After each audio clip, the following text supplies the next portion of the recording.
DGISI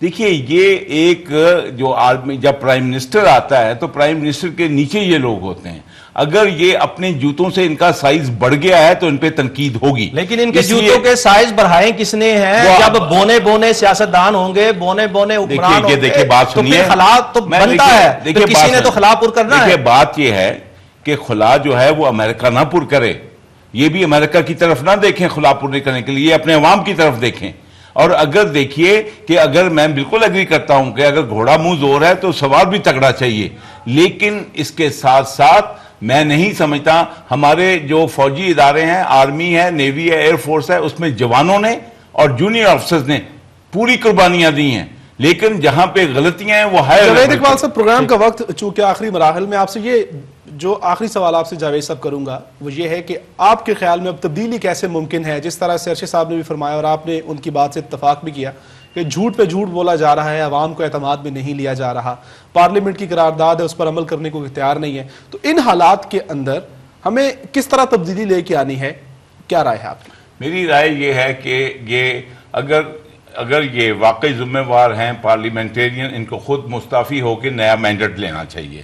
اور یہ کوئی جمہوری چیز ہے. اٹلی میں 10 دفعہ مڈ ٹرم الیکشن ہو چکے ہیں, اور اگر یہ نہیں ہوتا ہے اور ہمارا یہ ملک اسی طرح ڈوبتا رہے گا تو پھر عوام کو اپنے اپنے علاقے کے ایم پی اے اور ایم این اے کا گھیراؤ کر کے ان سے یہ جواب حاصل کرنا کہ تم کس لیے بیٹھے ہو وہاں پہ, اور جب تک عوام اس کو نہیں اپنائیں گے کچھ نہیں ہوگا. ارشد صاحب, ڈرون اٹیکس کیسے ختم ہوں گے, اس کے اوپر آپ پلیز کامنٹ کیجئے. ناصر دیکھیے, یہ ڈرون حملوں کا جہاں تک معاملہ ہے, جب تک آپ کے پاؤں اپنے آپ کے اندر سکت نہیں ہوگی, جرت نہیں ہوگی, کسی کے ساتھ سامنے بیٹھ کے آنکھوں میں آنکھیں ڈال کے بات کرنے کی ہمت نہیں ہوگی, تو ڈرون کیوں رکیں گے؟ اور آپ نے قرارداد بھی کر کے دیکھ لی, آپ کے وزیر اعظم کی بھی اس پہ سٹیٹمنٹ آ گئی کہ اب ایسا نہیں ہونے دیا جائے گا, لیکن ہو رہا ہے. آج بھی دیکھیں ڈرون حملہ ہوا, پرسوں بھی ڈرون حملے ہوئے, 19, 30, 35, یہ روزانہ کی بنیاد ہے. اب تو یہ نئی بات نہیں ہے, یہ پرانی بات ہو گئی ہے. لیکن آپ نے اس کا حل کہا کہ کس طرح ہم پاکستان کے معاملات کو بہتر کر سکتے ہیں. جس طرح وائس ایڈمرل صاحب نے کہا, میں اس کو تھوڑا سا آگے بڑھاتے ہوئے یہ کہوں گا کہ پاکستان کے اندر جب آپ کی انتخابی اصلاحات نہیں ہوں گی, جب شفاف انتخابات نہیں ہوں گے, الیکشن کمیشن آزاد اور خود مختار نہیں فری اینڈ فیئر الیکشن آپ کے خیال میں, اور اس کے ساتھ ساتھ ایک یہ بات, جن لوگوں کے اثاثے باہر ہیں, جن لوگوں کے بچے باہر پڑھتے ہیں, جن لوگوں کے علاج کے لیے بھی باہر جانا پڑتا ہے, جن کے اکاؤنٹس باہر ہیں, ان سب لوگوں پہ پاکستان کی سیاست کے دروازے بند کرنے ہوں گے, اور پاکستان کی ان این جی اوز کو, ان انسانی حقوق کی تنظیموں پہ پابندی لگانی ہوگی جو باہر سے پیسے لے کے پاکستان کی سلامتی پہ انگلیاں اٹھاتے ہیں, پاکستان کے اداروں کو کمزور کرنے کے لیے جدوجہد. بہت شکریہ ارشد یاسین صاحب. جس طرح سے آج کی اس نشست میں ہم نے کوشش کی کہ ڈرون اٹیکس کے حوالے سے بات کر سکیں, میں مشکور ہوں central vice president Pakistan Tehreek Insaf admiral retired Javed Iqbal صاحب کو, انہوں نے ہمیں وقت دیا اور اس پروگرام میں شریک گفتگو رہے, اور ہمارے ساتھ شریک گفتگو رہے سینئر تجزیہ کار اور اینکر پرسن جناب ارشد یاسین صاحب, جنہوں نے ہمیں اس پروگرام میں جوائن کیا. ہم نے آج کوشش کی ہے کہ ڈرون اٹیکس کے جو اسپیکٹس ہیں, کانسیکوینسز ان کے حوالے سے بات کر سکیں, اور ہمارے شرکائے گفتگو اس بات پر متفق ہیں کہ حکومت ڈرون اٹیکس کے حوالے سے اور جو پالیسی اس وقت ٹورڈز وار اگینسٹ ٹیررزم ہے اس حوالے سے مسلسل عوام سے جھوٹ بول رہی ہے. تبدیلی کیسے ممکن ہے؟ فری اینڈ فیئر الیکشن ہو اور ہمارے حکمران صرف اور صرف پاکستانی بن کر سوچیں تو پاکستان کے اندر تبدیلی ممکن ہے, ورنہ پاکستان ایک دوراہے پر کھڑا ہے جس کی منزل کا شاید کسی کو پتہ نہیں ہے. آج کے اس پروگرام کا وقت یہیں پر اختتام پذیر ہوتا ہے, اس دعا کے ساتھ کہ اللہ تعالیٰ پاکستان کو اپنے حفظ و امان میں رکھے. ناصر محمود کو اجازت دیجیے, اللہ نگہبان.